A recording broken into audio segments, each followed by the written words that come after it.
Hello students, welcome to the LV English classes. आज हम class 11 के lesson 3 discovering Tut the saga continuous के short answer type questions को समझेंगे। तो आइए देखते हैं question number 1। Who was Tut, what new name did he take on and why. प्रश्न है, टूट कौन था, उसने क्या क्या नाम लिया और क्यों। तो आइए इसके उत्तर को हिंदी में समझते हैं। टूट या तूतनखामुन एक शक्तिशाली परिवार का अंतिम वारिस या शासक था, जिसने सदियों तक मिस्र के साम्राज्य पर शासन किया था। उसका जीवन और मृत्यु दोनों रहस्य में लिपटे हुए हैं। उन्होंने एक नया नाम लिया, यानी तूतनखामुन अमून की जीवित छवि, क्योंकि उसने फिर से प्राचीन भगवान अमून की पूजा शुरू की। Question number 2। When did Tut die? Where was he laid to rest and his mummy discovered? टूट की मृत्यु कब हुई, उसे आराम करने के लिए कहाँ रखा गया था, उसकी मम्मी की खोज कब की गई थी। तो आइए इसके आंसर को देखते हैं। 3300 से अधिक साल पहले टूट का निधन हो गया। वह एक युवा शासक था जो शायद 9 साल के शासनकाल के बाद ही मौत के घाट उतार दिया गया था। उसे राजाओं की घाटी में एक कब्र में 26 फीट नीचे आराम करने के लिए रखा गया था।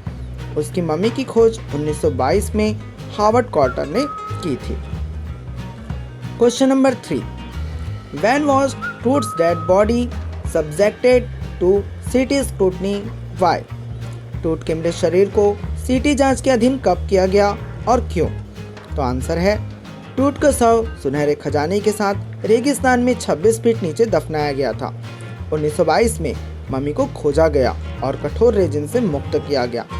चूंकि राजा की मृत्यु युवा और अप्रत्याशित रूप से हुई थी, इसके लिए उनके मृत्यु के कारण का पता लगाने के लिए उनके शरीर को 2005 में एक्सरे और सीटी स्कैन के अधीन किया गया था। Question number 4।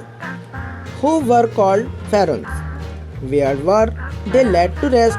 How many of their imbeled dead bodies have been counted so far? फिरौन किसे कहा जाता था, उन्हें आराम करने के लिए कहाँ रखा गया था, अब तक उनके कितने मृत शरीर को गिना गया है। तो आइए आंसर देखते हैं। प्राचीन काल में मिस्र के शासकों को फिरौन कहा जाता था। उनकी मृत्यु के बाद उन्हें दिवंगत राजाओं की घाटी में खजाने के साथ पृथ्वी में गहरे दफन कर दिया गया। मिस्र की मम्मी परियोजना ने अब तक 600 रिकॉर्ड किए हैं। मतगणना अभी भी जारी है। Question number 5।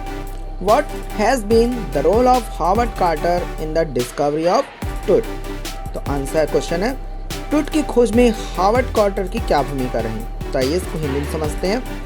Howard quarter British पुरातत्वविद थे, जिन्होंने 1922 में खोज के वर्षों के बाद टूट के मकबरे की खोज की। उन्होंने रेजर, कपड़े, भोजन और शराब जैसे रोजमर्रा की चीज़ों के साथ अपने सबसे शाही अमीर संग्रह को निकाला।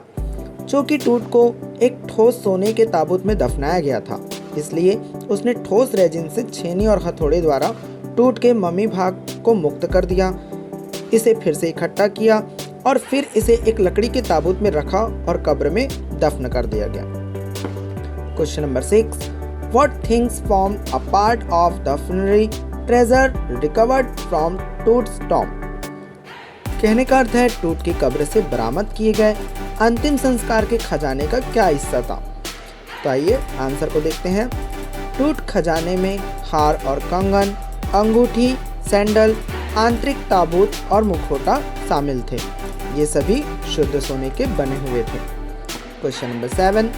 What did Carter have to do detach Tut's mummy from the coffin? ताबूत से टूट की मम्मी को अलग करने के लिए कार्टर को क्या करना था। तो इसका आंसर है, कार्टर के पास कोई विकल्प नहीं था। टूट की मम्मी को उसके ठोस सोने के ताबूत के नीचे से निकाला गया था, जिसकी राल ठोस हो गई थी। गर्म सूरज भी इसे पिघला ना सका, तो अंगों के नीचे रेजिन को काटने के लिए छेनी का उपयोग किया गया था। टूट के सिर और लगभग सभी जोड़ों को उन्हें रेजिन से मुक्त करने के लिए अलग करना पड़ा। Question number 8। Why were Egypt's ancient pharaohs buried along with treasure? कहने का मतलब है, मिस्र के प्राचीन फिरौन को खजाने के साथ क्यों दफनाया गया था। तो आंसर है, प्राचीन काल में मिस्र के सम्राटों को फिरौन कहा जाता था। वे बहुत धनी थे। उन्होंने सोचा कि वे अपने धन को अपने साथ जीवन में उपयोग के लिए अवश्य ले जाएं। इसलिए उन्हें सोने के गहने और यहाँ तक कि रोजमर्रा की चीजों के साथ दफनाया जाता था। Question number 9, What startling facts were revealed when a professor X-ray Toot's mummy? एक प्रोफेसर एक्सरे टूट की मम्मी के बारे में क्या चौंकाने वाले तथ्य सामने आए थे? तो आंसर है 1968 में एनाटॉमी के प्रोफेसर एक्सरे टूट की मम्मी और खुलासा किया गया कि राजा के स्तन हड्डी और सामने की पसलियां गायब थी। Question number 10, What does CT scanning do? When was it used in the case of tooth and why?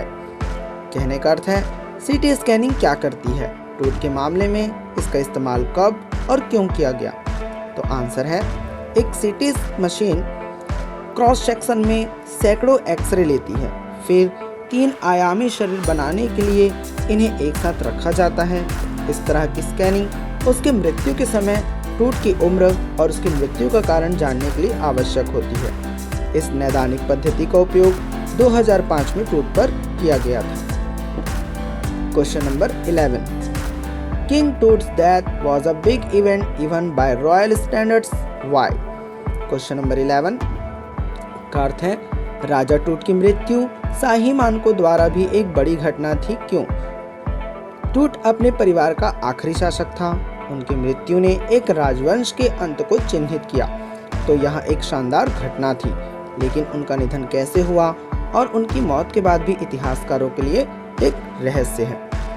Question number 12, Akhenaten went a little wacky. What did he do to earn such censure? अखेनतन थोड़ा निराला हो गया। उसने ऐसा क्या किया जो निंदनीय था? अखेनतन एक पागल राजा था। उन्होंने सूर्य देवता एटन की पूजा को बढ़ावा दिया, इसलिए उसने अपना नाम बदल लिया। उन्होंने धार्मिक राजधानी को थेब्स से नए शहर अखेनतन में स्थानांतरित कर दिया। उसने एक प्रमुख देवता अमुन पर हमला किया। उन्होंने अमुन की छवियों को तोड़ दिया और अपने मंदिरों को बंद कर दिया। इस सब से लोगों को स्तब्ध कर दिया। Question number 13, how did Tut undo all the whimsical activities of Akhenaten? Tut ने अखेनतन की सभी सन की गतिविधियों को कैसे अंजाम दिया?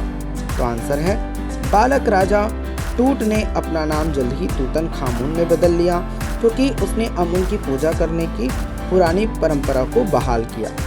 उन्होंने लगभग 9 वर्षों तक शासन किया और फिर अप्रत्याशित रूप से उनकी मृत्यु हो गई। अंतिम question number 14, What was considered to be the curse of the pharaoh when Tut's mummy was being scanned? जब टूट की मम्मी का स्कैन किया जा रहा था तो फिरौन को कौन सा अभिशाप माना गया था? तो आंसर है माना जाता है कि टूट की मम्मी को परी रूपी देवी द्वारा संरक्षित किया था। इसलिए जब इसे स्कैन किया जा रहा था तो आसमान में काले बादल छा गए और तेज हवाओं ने रेगिस्तान की रेत को हिलाना शुरू कर दिया। एक शीतल हवा के चलने के कारण रेत मशीन में चले गई, जिसके कारण मशीन 20 मिनट तक काम नहीं करी।